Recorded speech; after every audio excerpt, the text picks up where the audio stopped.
Buen día.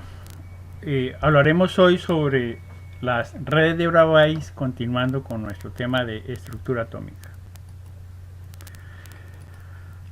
Las redes de Bravais fueron propuestas por un físico francés a mediados del siglo XIX, y para comprenderlas necesitamos estudiar lo que tratan parámetros de red y estructuras cristalinas.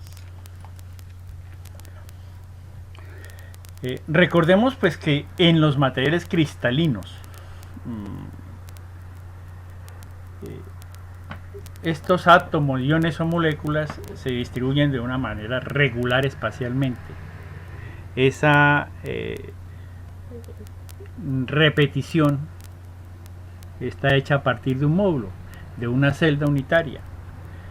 Y esa conformación de esos átomos en esa celda unitaria dependen de algunas variables. ¿Qué tipo de enlace es? Si es iónico, covalente, etcétera. Si es un enlace metálico. De la valencia, es decir, cuántos átomos puede recibir o ceder el átomo en particular, cuántos electrones, perdón, puede ceder o recibir.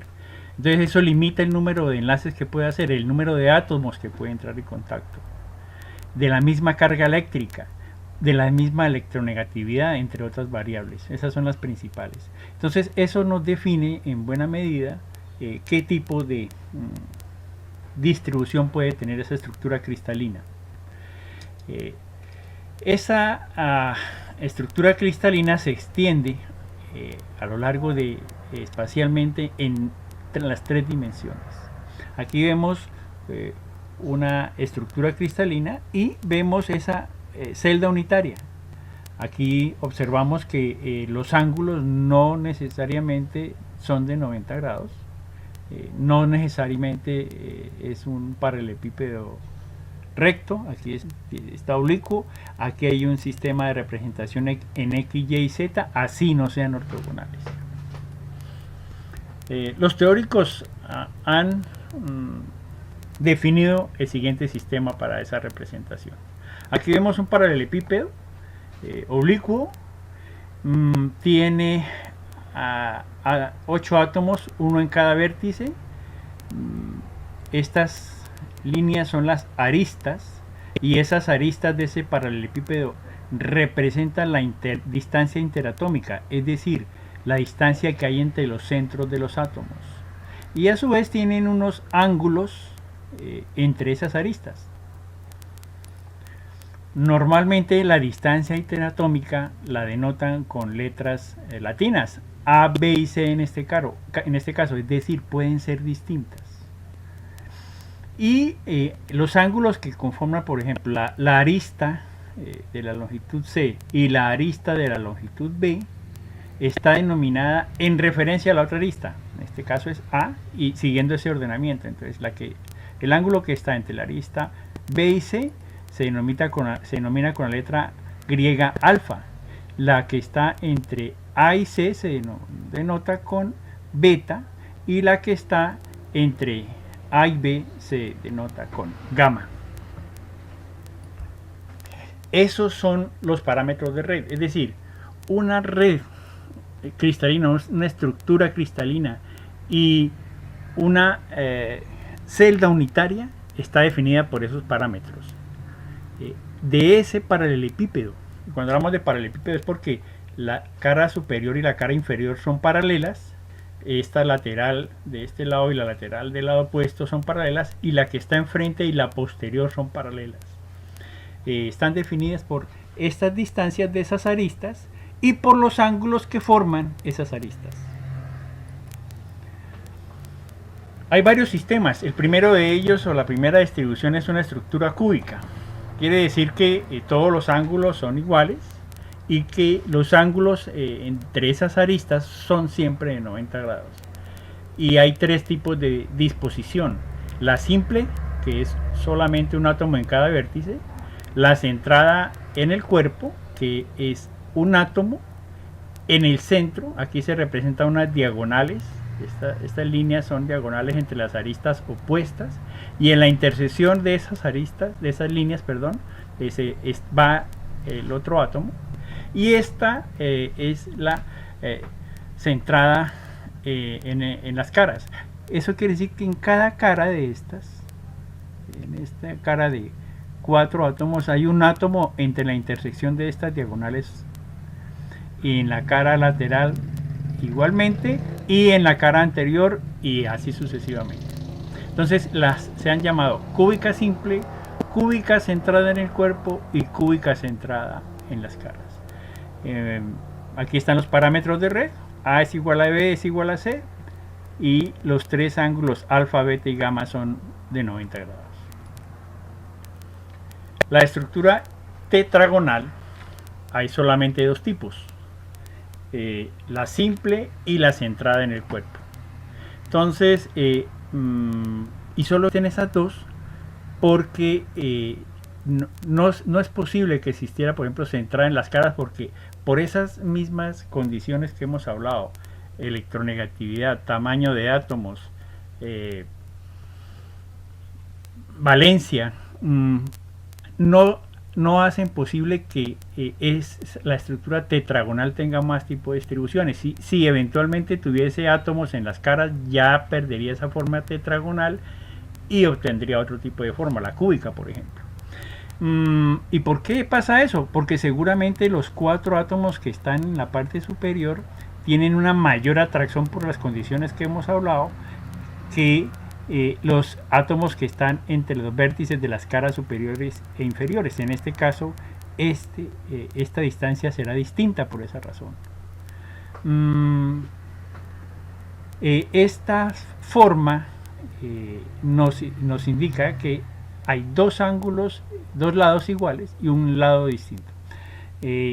Aquí está representado así, pero igual el ángulo, el lado distinto podría ser cualquiera. No hay una regla, una norma que diga que tiene que ser los lados verticales, no. Y de por sí, como lo veremos más adelante, la ubicación en los sistemas cristalinos no importa para su descripción, hablando de su descripción. Esto puede ser así, o paralelepípedo podría estar ubicado horizontalmente.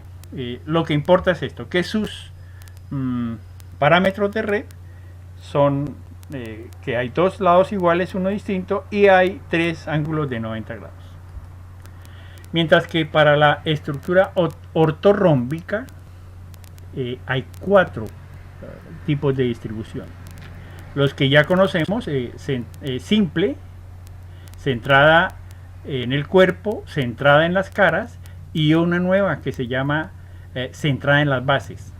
Aquí hay un par de átomos dispuestos, cada uno en 2 caras opuestas, en el centro de la intersección de los vértices, y solamente en 2. Podría estar aquí en la anterior y posterior, como en esta figura, o podría estar arriba y abajo, o podría estar en la lateral del lado derecho o la lateral del lado izquierdo. Esta distribución es el resultado de que las distancias entre los átomos interatómicas, aquí de los que están en los vértices, A sea diferente de B y diferente de C, es decir, las aristas de ese paralelepípedo, y que a su vez alfa, beta y gamma sean de 90 grados. La estructura monoclínica, hay 2 tipos de distribución, de 2 tipos de estructura monoclínica, una simple y una centrada en las bases por pares, ya lo dijimos. Eso sucede cuando A es diferente de B, es diferente de C, hay 2 ángulos ortogonales, A, alfa y beta, y hay un gamma que es diferente de 90 grados.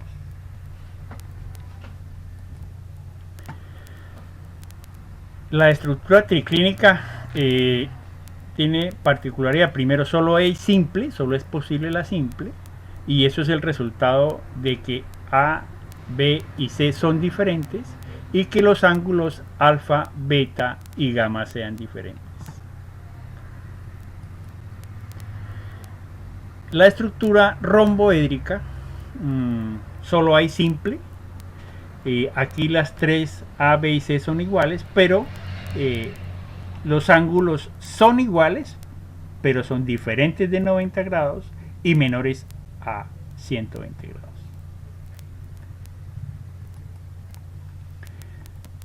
Y una de las estructuras más particulares, que es la estructura hexagonal. En esta tenemos 6 átomos en la cara superior, uno ubicado en cada arista de ese hexágono y otro átomo en el centro de ese hexágono, tanto en la cara superior como en la cara inferior. Adicionalmente hay otros 3 átomos aquí representados de otro color solamente para facilitar su visibilidad, aunque pueden ser átomos de otro tipo de elemento, pero en nuestro caso, si hablamos del mismo elemento, son el mismo tipo de átomos con el mismo diámetro, como para idealizar el sistema y facilitar su comprensión geométricamente. Entonces estos átomos, ¿dónde están ubicados? A media altura, entre las caras superior e inferior, y en el centro de cada uno de estos triángulos.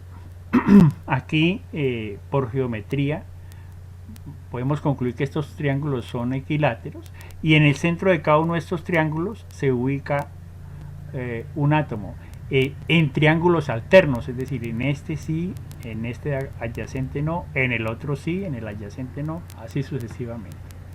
Y a su vez estos 3 átomos hacen parte de una estructura hexagonal idéntica que está colocada de esa manera, a media altura.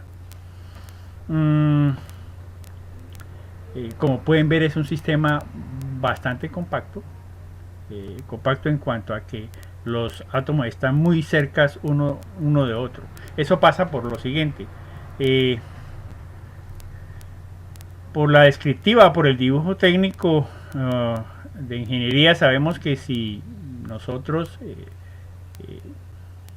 hacemos esta figura con un círculo central y 6 a su alrededor con el mismo diámetro, logramos esa figura hexagonal, y todos están unidos uno con otro. Hay tangencialidad en los 6 átomos exteriores con el séptimo. Se forman triángulos equiláteros. Cada uno de estos triángulos es equilátero. Todo esto es una figura absolutamente regular. Aquí vemos cómo sería esa representación. Estos negros podrían ser los que están en la cara superior, y la ubicación de los otros sería esta. En el centro del triángulo de aquí, en el centro del triángulo de acá, vendría este. En el centro de este triángulo vendría este, y en el centro de este triángulo de acá, que se conforma aquí este triángulo equilátero, vendría este. Esta sería la superposición de las dos estructuras hexagonales, de esos dos hexágonos. Aquí vemos una representación espacial, pero en 2 dimensiones. Obviamente aquí los azules serían los de este hexágono, y estos amarillos serían los de que está a media altura. Espacialmente tendríamos esa distribución: estos hexágonos azules a una altura y los otros a media altura, y estos a su vez conformarían otros hexágonos en toda, volumétricamente, aquí en estas en 2 direcciones, pero obviamente esto es tridimensional. Aquí esto ya no hay un sistema de representación de 3 ejes como las redes anteriores. Aquí vemos que hay 3 ejes. Esto, al ser un ángulo regular, A1, A2 y A3 tendrían la misma longitud, serían las aristas de uno de esos triángulos regulares, y entre ellas 3, entre cada una de ellas por pares habrá un ángulo de 120 grados. Y hay otro eje de coordenadas que es C, y ese C a su vez es ortogonal, perpendicular a estos 3 ejes A1, A2 y A3. Se llama estructura hexagonal compacta. Aquí tenemos los parámetros de red. A1 es igual a A2, A es igual a A3, es diferente de C. Bueno, hay una relación geométrica entre C dependiendo del tipo de material, las características. El ángulo conformado entre A1, A2, A2, A3 y A1, A3 es de 120 grados. y C es perpendicular a A1, A2 y A3. Eso nos da como conclusión las 14 redes de Bravais: la cúbica, la hexagonal, tetragonal, monoclínica, triclínica, ortorrómbica y romboédrica. Esto no hay que entender que esto es solamente una representación inicial. Se hace así para facilitar la comprensión,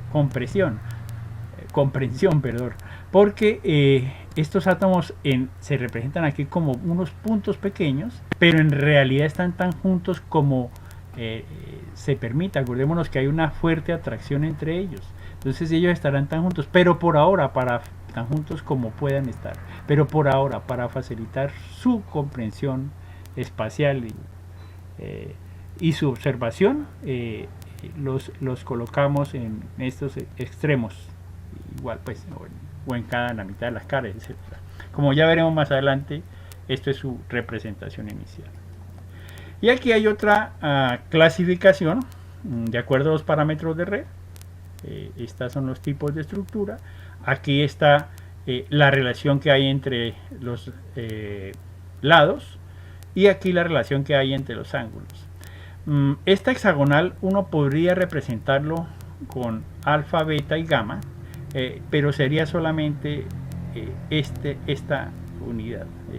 No es la totalidad de la estructura hexagonal, y es posible hacerlo, pero al final los teóricos han definido que es mucho más amplio analizar la estructura hexagonal, como lo haremos en su momento. Entonces, esto a manera de referencia, pero sabiendo que aquí hay tres ejes, A1, A2 y A3, y C, en realidad son 4 ejes, que podríamos simplificarlos si analizamos solamente una parte de ese hexágono, en este caso un tercio de ese hexágono. Bueno. Con esto concluimos la parte introductoria de las redes de Bravais.